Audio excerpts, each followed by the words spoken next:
welcome back and again for another video. Ito si Mr. Opha Christian J. Ang content natin ngayon is cooking ng inabo featuring adobong manok. Ngayong magluluto tayo ng adobong manok. And ito na, subscribe mo na to para makasunod ka sa ating mga video. Hit mo ang notification bell, i-like mo yan at mag-comment ka ng magagandang salita at i-share mo sa iba para tayo makapunta sa 100k subscribe. So para mapunta na natin ang video na to is click mo ang channel ko, i-subscribe mo yan. So let's go. Ito na ang ating Ricardo for today. First of all, ito na. Ito ang sibuyas, ang bawang, ang patatas para sipsipin ng mga maalam, magic sarap, luya, nor cubes, chicken cubes, pamintang buwan, pamintang duro, tao ng laurel, at ang manok. Ito ay isang buo. Kung required sa inyo is mag-1 kilo lang. Let's go. At kasama dyan ang toyo, suka, at tubig, at cooking oil. Yeah, let's go. So, umpisahan na natin ang cooking show dito sa Cooking ng Inabo featuring adobong manok. So, huwag natin itong paghintayin pa. Let's go mga ka-oha! This is Mr. Opha Christian J. This is Cooking ng Inabo. Let's go! 5 minutes later. And here na ang ating cooking in a segment. So, i-focus lang natin ang camera dito sa ating pot. So, ito na, umpisahan na natin. And yun na ilalagay natin ng cooking in a oil. So, lalagyan na natin ng cooking in a oil ang ating pot. So, yun na, nakita nyo is pinainitin ko na yan.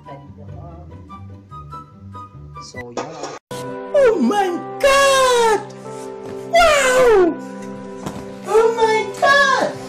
Required dyan ang cooking na oil. So, lalagay na natin ang ating Ricardo na cooking ina bawang. Sa pag-aadobo guys, iba't ibang klase ng diskarte dyan. So, sa akin, piniprito ko ang bawang. Pinigisa ko ang bawang. Yan. At ilagay na ang cooking ina sibuyas. Sa akin guys, pwede nyo naman itong diretso lutuin sa tubig. Depende sa inyong luto. Sa akin lang is how to cook this adobong manok. And I will i-upgrade ko ang aking pagluluto sa adobong manok dahil napapasarap na ang aking luto. So yan. So next natin ay cooking inang luya. Yan, cooking inang luya. So guys, nakikita nyo ang hugasan sa gilid. Ito. Ayan ang hugasan. Yan, nakapagaling na.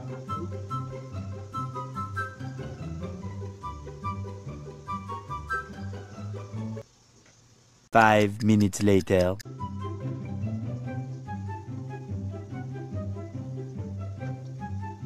So guys, ito lang ang pagluluto ng cooking ina.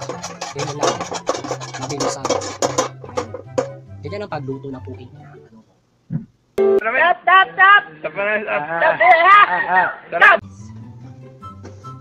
Manok.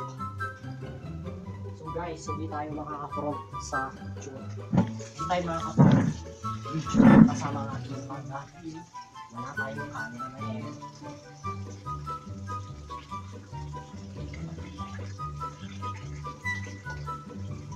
Sa akin is piniprito to guys. Ito na ang manok. Manok.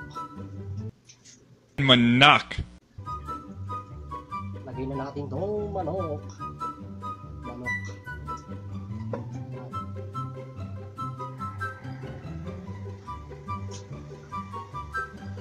another manok.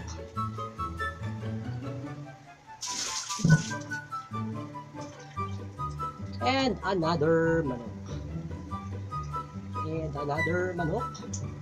And another manok. So, yun yung napakagusto na cooking na segment na adobong manok. Haluin natin konti para ang amoy ng ating luya sa manok ay kumapit para bumango siya at maluto. It's so delicious. Ito ang masarap sa manok. Ang puwet ng manok. Masarap ang adobo guys dahil ito ay Filipino dish. Sabi nga ng iba, ito ang pambansang ulam ng Pilipino. Dahil madaling lutuin at hindi ka maubusan ng oras. Dahil ako ay naubusan ng oras, ngayon lang nakapagluto. It's almost 11:30 na. So kaya ko ito hinahalo para kumantay ang amoy at lasa.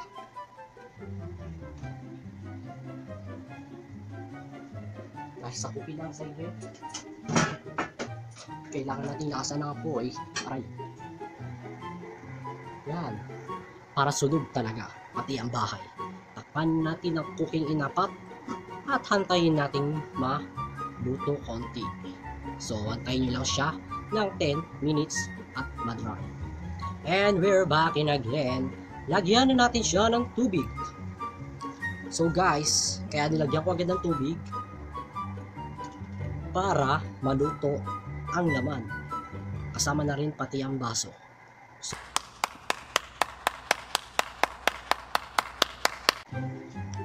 yan. Sakto na at tansyado na. Kailangan pa dagdagan.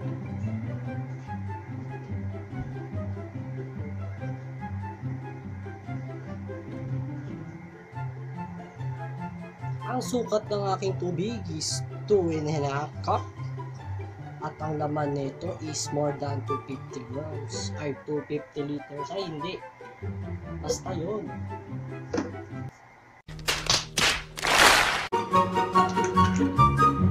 Ang suka. Shoutout sa Silver Swan. Ito na, nalagyan na natin siya ng suka.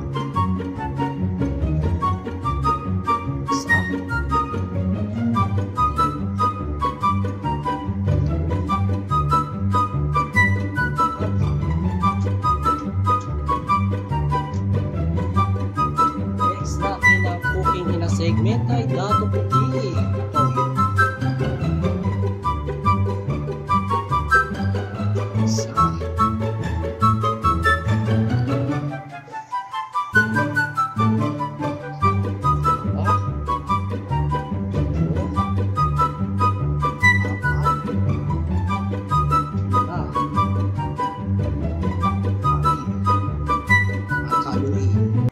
Titignan natin ang texture ng ating adobo. Sa pamamagitan ng paghalo, masasaksiyan natin ang toyo na pinagsama sa tubig na may mantika at suka. So, ganyan ang itsura niya guys. Kailangan pa natin tansyahin ang ating tubig.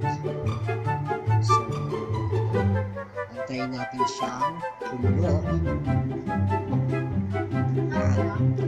Texture natin ang ating adobo. Yan ang itsura niya. Yan. Kita nyo naman ang itsura ng pagkatoyo niya sa ating tubig. Pansin nyo guys na ginagay ko siya para matansya kung gaano siya kasi. 2 hours later. Lagyan ko to ng magic sarap para sumakto ang sarap. Yan. Sunod na natin ang dahon ng cooking inang Ariel na yan. Ito ang cooking Ariel.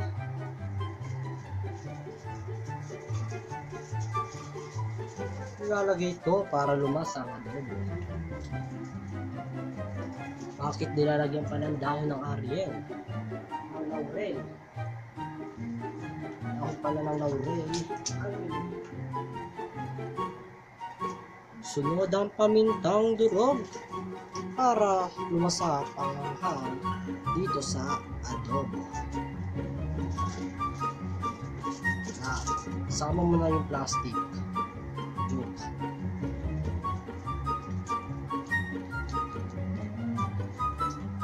Lagyan ulit ng another. At next naman ay adobong buo. Ito ang next na rekado sa adobo pabintang durog.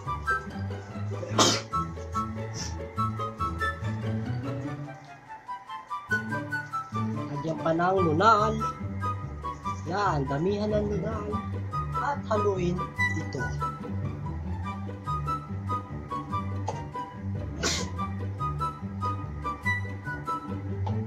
Dahil nahalo na ang ating niluluto, kailangan na natin siyang pakuluan ng ilang minuto. Sa akin is 20 to 30 minutes. So, antayin natin siyang kumulo, guys. Surprise, motherfucker! And back in again, no? Ito na ang ating finished product, ang adobong manok. At kung hindi ka pa nakasubscribe sa aking channel, ay mag-subscribe ka na sa aking YouTube channel, Mr. Opa Christian J.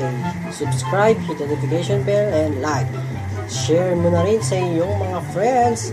And this is Christian J ang nagtatapos para sa cooking edition na Cooking ng Ina Mo featuring adobo manok. Bye-bye! Got you little ones, you could give me